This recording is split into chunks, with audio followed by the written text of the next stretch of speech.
ஒரு சின்ன சாட்சி பாருங்கள். நாங்கள் ஆண்டவராக இயேசு கிறிஸ்துவை நாங்கள் குடும்பமாக ஏற்றுக்கொண்டது 1993 என்ன வருஷத்தில்? 1993.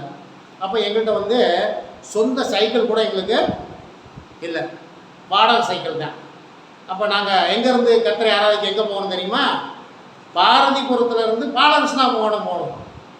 பாரதிபுரத்துலேருந்து பாலகிருஷ்ணாபுரம் போகிறதுக்கு எத்தனை கிலோமீட்டர் இருக்கும்? ஒரு மதிப்பாக சொல்லுங்கள். இல்லை சொல்லுங்கள், எத்தனை கிலோமீட்டர்? சும்மா சொல்லுங்கள். 5 கிலோமீட்டர். 5 கிலோமீட்டர் இருக்கணும். அப்போ வாடகை சைக்கிள் தான் எடுத்துகிட்டு நாங்கள் ஆராதனைக்கு கடந்து செல்வோம். அப்போ ஆராதனைக்கு கடந்து செல்லுகிற பொழுது சைக்கிளாக போவோம், சைக்கிள் தான் வருவோம். இப்படி தான் போய் கொண்டு 96 வரைக்கும். ஒரு 96 ஒரு T50 வாங்குவோம். இப்படியா அந்த காலத்தில் பாருங்கள். அப்புறம் அதுக்கப்புறம் எங்கள் அம்மா ஆண்டவரில் ரட்சிக்கப்பட்டாங்க. சரி, இப்போ அப்புறம் 2000 MIT வாங்கியாச்சு. சரி, MITனால நாங்கள் புருஷன் முன்னாடி பிள்ளையே தான் போக முடியும்.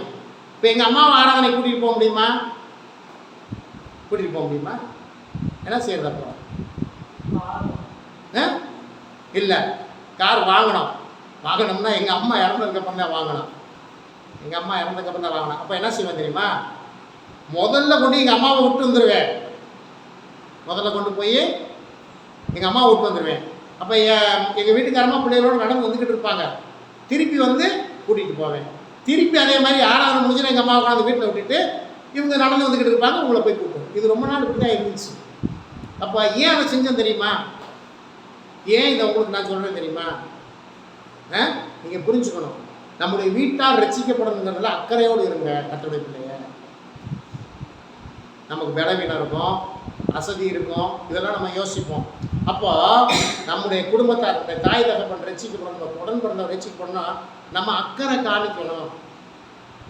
இது ரொம்ப நாள் இப்படி தான் இருந்தது. எங்கள் அம்மாவை கூப்பிட்டு வருவேன். அப்போ பாருங்கள், எங்கள் அம்மா படிக்கலை, வேதத்தை வாசிக்க தெரியாது, எங்கள் அம்மா படிக்கலை. ஆனால் பாருங்கள், எங்கள் அம்மா ஆண்டவராக இயேசு கிறிஸ்துவை ஏற்றுக்கொண்டாங்க, ஞானஸ்தானத்துக்கு பிரவேசித்தாங்க. வீட்டில் தனிமையாக இருந்து முழங்கால் போட்டு ஜெபம் பண்ணுவாங்க. புரிஞ்சுக்கிட்டீங்களா? அப்போ ஏன் அதை சொல்கிறேன்னா, நம்முடைய வீட்டார் ரட்சிக்கப்படுங்கிறது நீங்கள் கொஞ்சம் அக்கறை காண்பீங்க. அதுக்காக நேரத்தை செலவிடுங்க. கர்த்தருக்கு ஸ்தோத்திரம். கற்பனை கொடுங்க.